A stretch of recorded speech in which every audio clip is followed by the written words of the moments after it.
Alrighty, let's do this. Set this up.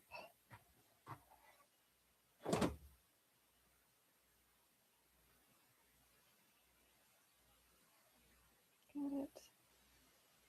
Boop.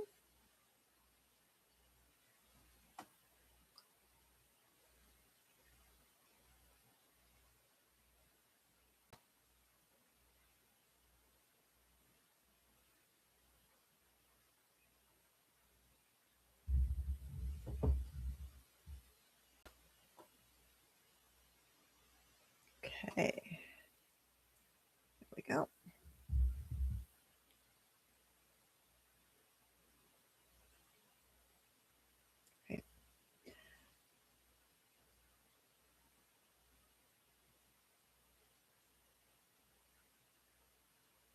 Okay, there we go. Now that we're on the right slide.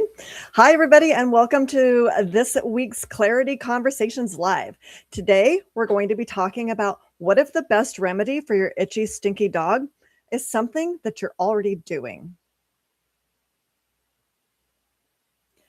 Here's an example of a question I hear all the time. Christine, I've already tried so many things to help my itchy dog. Do I need to start over? My response, probably not. You might just need to look at what you're already doing through a different lens and make the pieces of what you're already doing now work better together. So today I'm going to do something a little bit different.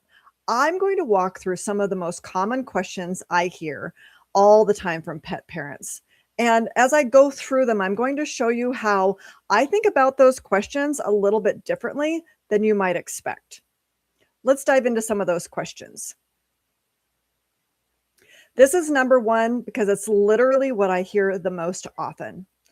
Christine, what food should I feed my itchy, stinky dog? Oops, I just noticed I'm half off camera. There we go. I'll adjust that a little bit again. Why am I off camera so much? Well, this is awful. But we're just going to roll with it. All right. Okay. So again, this is the number one question I hear most often. Christine, what food should I be feeding my itchy, stinky dog? Well, rather than thinking, oh, there's a problem, change foods, what I'm thinking is, okay, there's a problem. Now, what does your dog need most?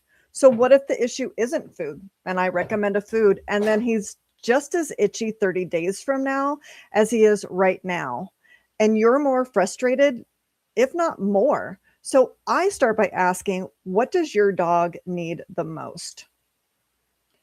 So before we choose any food, I want to understand again what your dog needs the most. I want to look at his skin health from the inside out and the outside in. I want to understand what the current nutrition is so that I can identify if there are any gaps or if there are any potential triggers in his diet that might be contributing to the problem. Are there common protein allergies? Are there common carbohydrate allergies? What's the fat quality in the diet? Are there any additives that may be triggering that we need to be aware of? Are there any potentially inflammatory fats like canola oil or rapeseed oil in the diet that could be causing inflammation? Are antioxidants sufficient enough in the diet? And are vitamins and minerals that dogs need to build and maintain healthy skin, are those sufficient in their diet as well? Because I'm not so much focused on what food recommendation to make, but what building the right nutritional strategy for your dog before making a food recommendation. The second question to that first most common question is this: Christine, I've already changed food. Why is she still itching? Again, what if the issue isn't food and I just recommend a food and your dog, again, is just as itchy 30 days from now as he is today, and everybody's miserable and frustrated? So again, I'm not thinking, well, gosh, why didn't the food work? Because what if the issue wasn't food to begin with and we didn't build a better plan based around what your dog actually needs? So let's start by asking, what does this dog need the most? First question I want to ask is, well, what made you decide to switch foods in the first place? What were the clues that you collected that really led you to that conclusion that food was the priority? Because don't get me wrong, I mean, a food change can absolutely be one of the top priorities for your dog, but food itself may not actually be it may be part of the plan, but it's not necessarily the whole plan. Here's a question that I got recently from a pet parent I worked with who had already gone through the full nutritional assessment and had committed really to a plan based around building healthier, more resilient skin in her dog. And even after doing all of that, she commented to me, or she asked me, "Gosh, our dog really loves to roll around in the grass. Could she be allergic to grass?" And I completely understand why she asked that, because when our dogs are itchy and miserable, we desperately want to find out what's causing the itching so we can identify the cause, whether it's grass, chicken, pollen, cats, the whatever, so we can identify what it is and eliminate it so our dog can stop itching. So rather than focusing so much on what's causing the problem, I'm asking questions like, why is the skin reacting so strongly to this potential irritant? So here's the problem with that way of thinking. What's causing the problem only? We can waste a lot of time trying to solve that mystery of identifying what's that one thing that's causing the itching in our dog and eliminating it, and wasting all of that time trying to solve that mystery when we could just be helping our dog build healthier, more resilient skin. So then, rather than continuing to ask, what's the one thing that's making my dog itch? I want to ask, how can we make the skin that's reacting to those irritants healthier and more resilient to those irritants? And here's another version of the exact same question. Christine, do you think that she could be allergic to cats? Again, could she be allergic to cats? Sure, maybe, but I think the more important question is, why is the skin reacting so strongly to a potential irritant? Notice how quickly we can get sucked into this guessing and elimination game and spending a lot of time trying to figure out what's that one thing when we can just be focused on helping our dog build better, healthier skin. So don't get stuck in the playing the elimination game. Don't get spend a lot of time trying to figure out what that one thing that the dog's skin is reacting to, when the one thing that we know is reactive is the skin. So the question isn't only what is the dog exposed to, it's how resilient is the dog's skin in responding to those potential irritants. And we really want to focus on building healthier skin then that is resilient when those irritants arise. This one, this one, wow, it would be so easy for me to just recommend something for the UTIs while we start digging into collecting the clues for the itchy skin.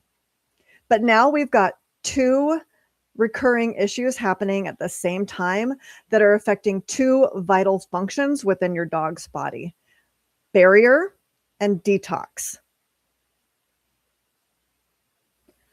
So whenever I see multiple things happening at the same time, I ask questions like, why is this dog having so many issues at the same time? And what is this dog's body trying to tell us? I'm not thinking, oh gosh, here's a collection of problems. What supplement or what product can I layer into the mix?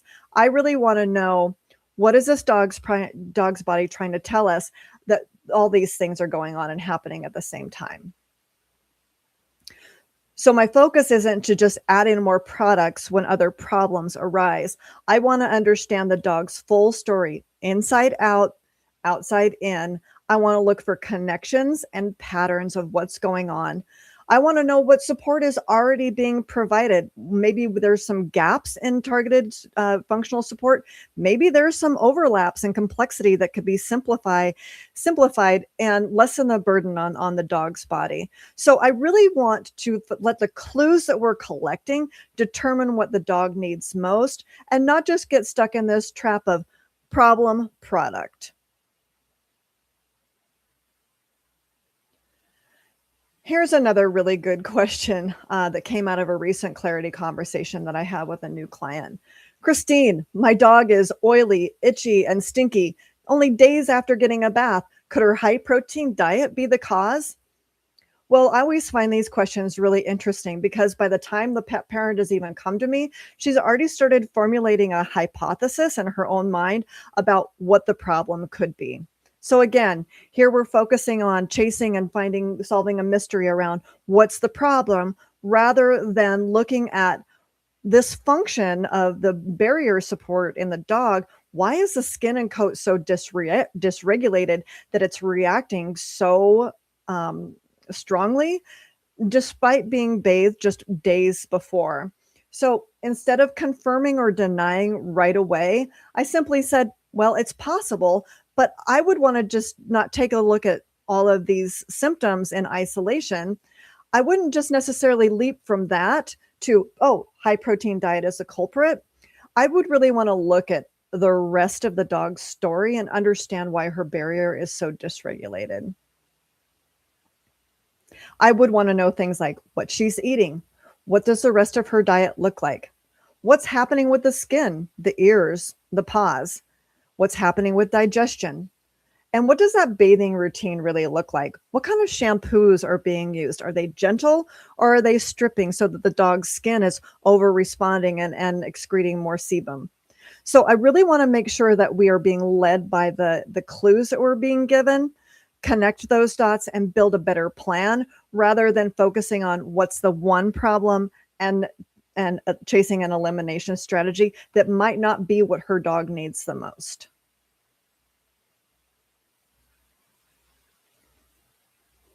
I love when I get questions like this, not because a dog is suffering, but when I get this level of detail in a question, it has so many clues already within it. We've got seasonal allergies, we've got uh, hot spots, ear flare-ups, we've got infrequent bathing, and we have medical intervention that was previously working that's no longer working. So my question then is, why is the skin reacting so strongly despite treatment that has worked in the past? Not, well, this treatment doesn't work. Now what treatment do we pursue? So I always say, don't just manage the seasonal flare-ups. Here's the thing with bathing. Bathing isn't just about getting your dog clean. Bathing is also about supporting your dog's skin and its ability to build and maintain healthier skin at the skin layer itself. I start by thinking about looking at skin wellness as a whole. I want to understand the dog's full story from the inside out and the outside in. I want to know things like, is the bathing strategy really aligned around building resilient skin itself or just cleaning the dog? And is the seasonal pattern improving, stable, or progressively worsening year after year? Because I really want the focus to move away from, we're just not just managing the symptoms seasonally, but in a situation like this, I want to make sure that we're focused on building healthier, resilient skin year round so that when those irritants arise next allergy season, the dog's skin is more apt and more ready to handle those irritants. This last one, oh, my heart goes out to pet parents. Whenever a plan gets implemented, I always provide parents with a customized spreadsheet that contains all of the symptoms that their dog has been suffering from. And it really it helps them to track their dog's progress and response to the plan. And it's also a really good visualization of how the dog is progressing. and it gives them a tool to be able to monitor how the dog is responding and progressing before they modify anything in the plan, so that they can really keep collecting those clues and connecting the dots before they modify anything along the healing journey. So I just want to emphasize something. Healing isn't linear. I want to know what happened during the implementation of the plan, what changed, and what clues are available that we can consider before jumping to assume failure of the plan or knee jerk to changing something. I want to think in terms of knowing that building healthier skin takes time, and a bad week after previous progress isn't necessarily a failed plan. It's another clue. And because building healthier skin takes time, we want to make sure that we keep collecting those clues and connecting those dots throughout the implementation so that we can meaningfully decide what, if anything, needs to be modified. And if so, what the dog needs most so that we can align what we change around that.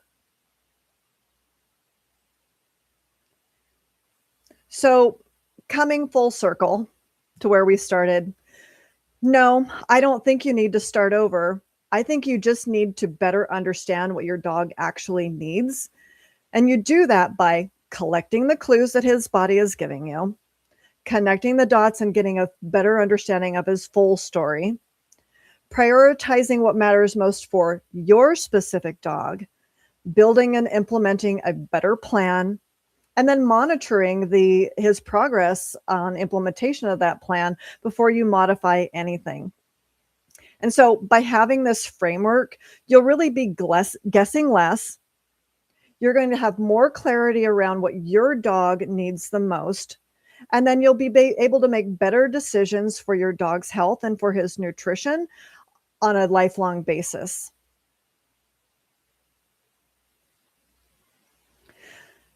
I talk a lot about building healthier skin from the inside out and the outside in, and providing targeted functional support when extra help is needed.